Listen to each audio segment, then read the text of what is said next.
Hi, everyone, and welcome to The X, a podcast from inside Silicon Valley about how experience shapes everything, from products to businesses to entire industries. I'm Brian McLean, and I'm here with Demetrius Madrigal. So today is a very interesting day. We haven't done a podcast in the last couple of weeks, and it's for a very specific reason. And reasons we will explain in a moment. But first, I wanted to say good morning to Mr. D. How are you? I am doing good. I think this is going to be an interesting conversation, and it took us a little time to figure out kind of like, all right, here's where we are with the podcast. So we'll be sharing that all with you today. Yeah. So basically, Demetrius and I had a conversation. We've been having an ongoing conversation about the podcast for the last, couple of months or so. And we've decided that it might be time to say goodbye to the podcast and take a pause. And let me explain. So, Demetrius and I started this podcast right in the thick of the pandemic. It's something that we always wanted to do, or specifically me kind of pushing to do, because I felt like having lived in Silicon Valley, grew up in Silicon Valley, worked in Silicon Valley, built a company in Silicon Valley, and done all these types of things, that we have a lot of interesting perspectives and things to share. And that's exactly what it was the ability every week to sit down and have a conversation about tech, talk about things that are going on, share our perspectives, and most importantly, bring like a user experience perspective, because that's what our company does, and that's everything that we do.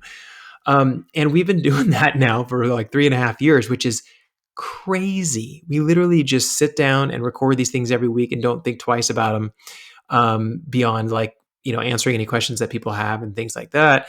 And here we are 10 seasons later. I think this is the 138th episode, and we have a lot of other things going on as well. And so Demetrius and I have been talking about doing much bigger things and really shaking up our work and our futures and our opportunities. And by doing that, we need to give ourselves the space in order to make that happen. And so it's tough to say, but like we've decided that we're gonna pause the podcast or take a break from the podcast. We've done 10 good seasons, and focus on the things that matter to us on the business side and personal side. And if things work out right, indeed, and I can come up with another idea on how to like reframe the podcast in a more interesting way, which would gather more users, then we'll come back and do it. Otherwise, this would be our last episode. I have to be honest, this is hard to say, because the amount of joy and fun I get from sitting and talking about things and analyzing things uh, is immense. But at the same time, it takes a lot of time for us to edit and upload and write, everything about each episode and that kind of stuff. So we just feel like this is probably the right thing to do right now. And our audience is good. It's not huge, but it's good. We get the same people pretty much, I think, every week listening, and we love them, and we appreciate everything that everyone has done for us, and all the people spreading the word and telling them about our podcast, others about our podcast, things like that. And we hope to be able to come back to those users in the future with something new, something different, something more interesting. But right now, we're gonna have to stop. We're gonna have to take a pause. Do you, what are your thoughts? I know this is kind of a hard day.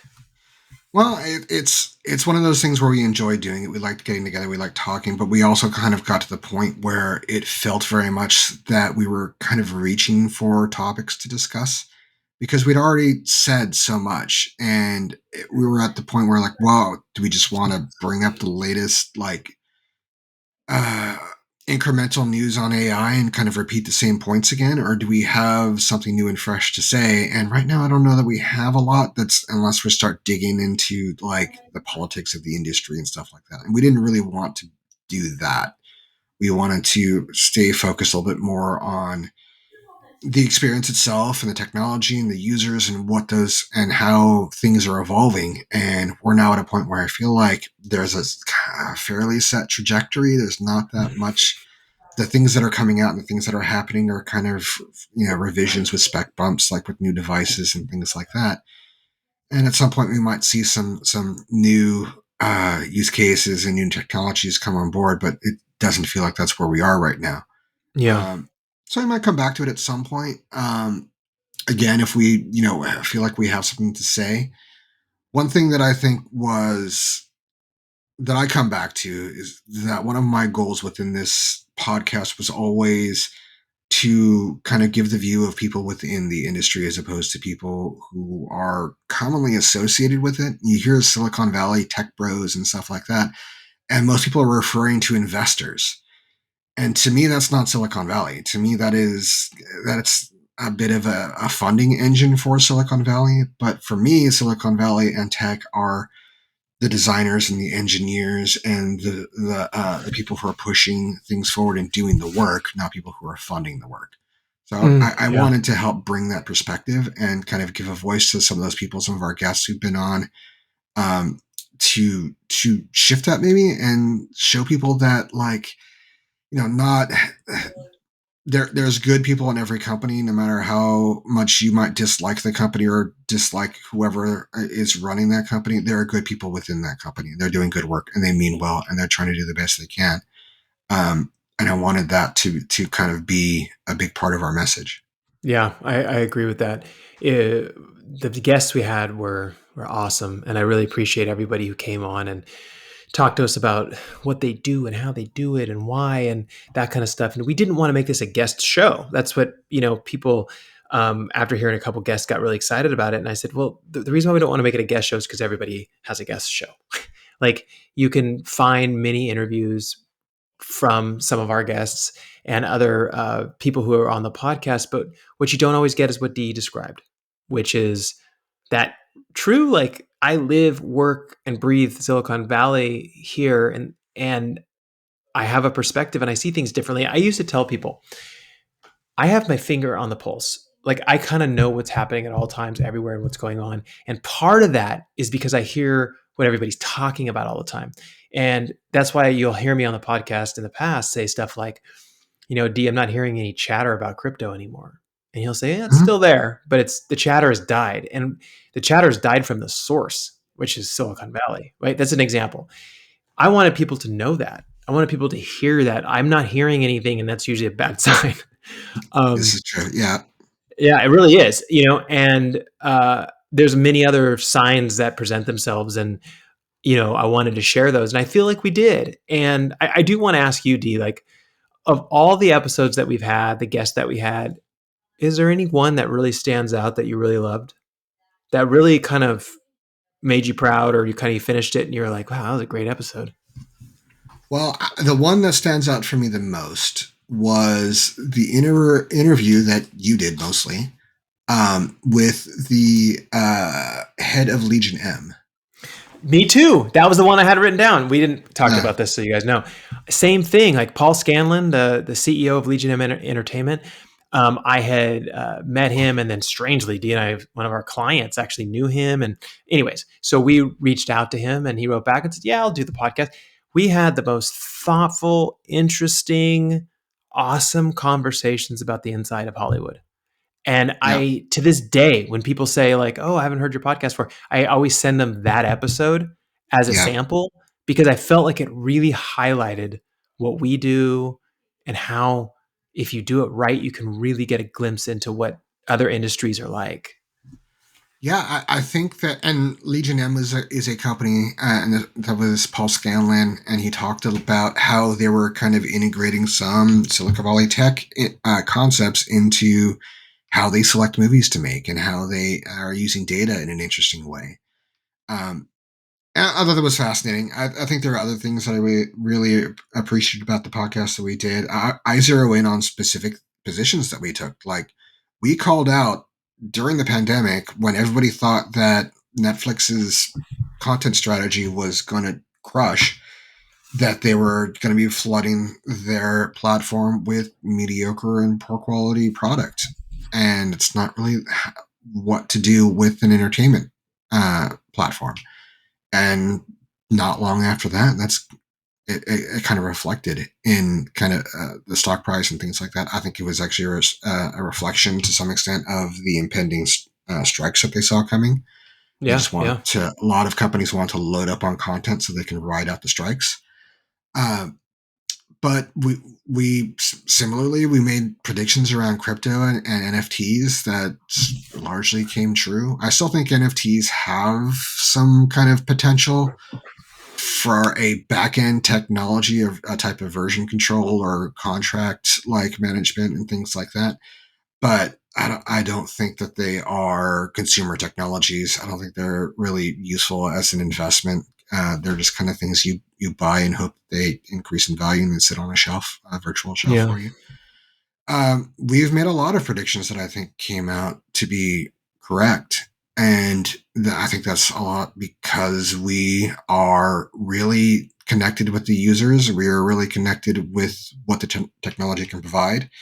And I often feel like that's the case that a lot of the higher end investors, the VCs, aren't necessarily connected with the the users that they are trying to address because they don't live that life Yeah. and they don't spend a lot of time communicating with them. But if we talk to the people who actually do the work, especially the designers and researchers, they do have a really good feel for what the users want and what the directions the company should take. So for anybody out there who is an investor who wants to do great, because I know a lot of investors do want to do really good work, listen to your people. They have really good knowledge and they have really good often perspectives on the users and the user base and how you can provide something of value to them and be a net positive for them while also still meeting your financial goals.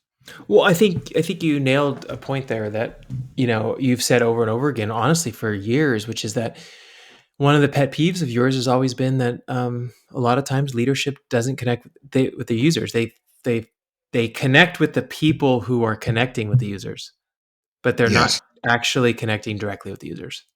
and And I sometimes think if they'll there's push back. anything, Yeah, what's that? sometimes they'll push back on things that they hear because they are hearing different things from their group. So it's Yeah, if you're hearing one thing from like we're so in our industry affected by the investment money, and I think that's probably true of just about every industry. But just because you're hearing things within kind of the investor crowd of like this is the big thing and this is what it's going to be and this is how it's going to work doesn't necessarily mean that that is correct. And a lot of times I feel like the that echo chamber just kind of amplifies some of the things that are like deeply incorrect, like with let's say virtual real estate being the future, yeah, which a yeah. lot of investors were really, really bought in on. And then all of the users said, no, that's ridiculous. Um, we're not doing that. But do you need Uh, a place for your avatar to live? I don't really. Avatars don't live. The that's one of the things is that you know getting out of that echo chamber as an investor. I hope some people out there are listening to this and will kind of understand, like go connect with real people. I think it's really important for people in leadership and investment positions to attend user interviews, even if it's just a couple of years or a couple of interviews per year. It's a couple hours out of your life, and get a bit more connected with what people actually want and how not just what they're saying, but how they're saying it and the emotion behind it. Yeah, that show Undercover Boss, I feel Mm-hmm. like that's kind of what you're describing in a way, which is just like it's sometimes you got to take a pause, roll it back, start from scratch and say, okay, well, what do our Mm-hmm. users do and what is it like to be with them and what is it like to be with our workers and all that kind of stuff and it's something that you've been kind of discussing for years and years and I hope that some of the messages that we're getting across today are ones that will transcend and people can keep and that's just like Mm-hmm. focus on things that matter and that are useful. Like if you're in a leadership position, we talk with leaders all the time. Like, please, please, please spend an hour a month at least, sitting down with a user and really understanding how they use your product. Like, stay connected, schedule that time in, understand that Silicon Valley is, you know, navigated or I don't know what you want to call it, controlled to some extent by the money and it is hard to find great opportunities that yield great outcomes when you're always thinking about the money. And part of what we wanted to do was to actually pull some of those out. And that's why when we did reviews of products that we thought were ridiculous, we were trying to point out, like, look, you spent $80 million on a product that's going to basically be gone in 6 months. Well, what was that experience or that experiment all about? Why did they do that? Why would we do that? And I I just found it so interesting. I mean, I think back at all the episodes we've done, and one of the series that I really enjoyed was the one that we did on was it the movie one, Movie Pass, Mhm. Yeah. because I feel like it was such a great example of like giving users what they wanted, but really not being able to provide it. But it showed how like people would Yeah. pile on to something if they were able to get it in the way that they hope to get it.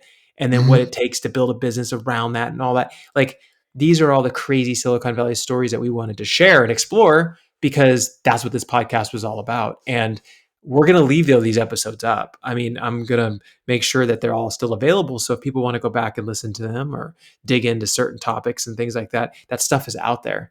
Um, but as we think about the future, D and we think about podcasts and we think about like content, I feel like there's more or something different that D and I can offer that would be even more unique for people.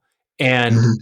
in order to do that, we got to sign off, go focus on the big shifts that we're making, and let our brains kind of marinate and figure out what it is that is, so that him and I can come back together and do it again. I've always had this dream that D and I and maybe even one other person, like an engineer. D always says like, it'd be great to get like a hardcore engineer in the room and to have something where we could talk shop, but in a way that really, really helped people. Like help people who are driving to work in a Silicon Valley company, or help kids who are trying to become entrepreneurs, or help leaders and CEOs like better think about their products, not just for entertainment value. And I don't necessarily know what that looks like yet. If you guys have ideas, feel free to send us a message on LinkedIn or somewhere else. Um, but that's kind of where we're at, and there's not much more for me to personally say. D, is there anything else that you want to say before we sign off and say goodbye to our audience? Yeah, I think one of the things I wish we had done. I'm going to do a little bit of kind of thinking about if we were to come back to this, what we might do different. Yeah, I think the predictions that we provided, people have told me like, "Oh, I really love when you guys do the predictions." So as me we went too. That's what forward, they tell us. Yeah, yeah, we started like taking it in a little bit deeper and making sure we were doing predictions with every episode and making sure that's how we close it. I think if we were to do this again, if we were to come back to it, we'd start tracking our predictions. yeah, And then we would do the like, oh, we made a prediction here as how it worked out, whether it was right or wrong. Having that, I think, is holding ourselves accountable and seeing if we got it wrong, what we missed, why we were wrong, and that would help not just us with improving our process and how we think about things, but hopefully other people who are listening too. yeah. No, I think it's a great idea. It was, I would get feedback via text message a lot from people who Mm, were kind of like second level, third level networks. I mean, just people I know, but like I don't necessarily hmm hang out with every week.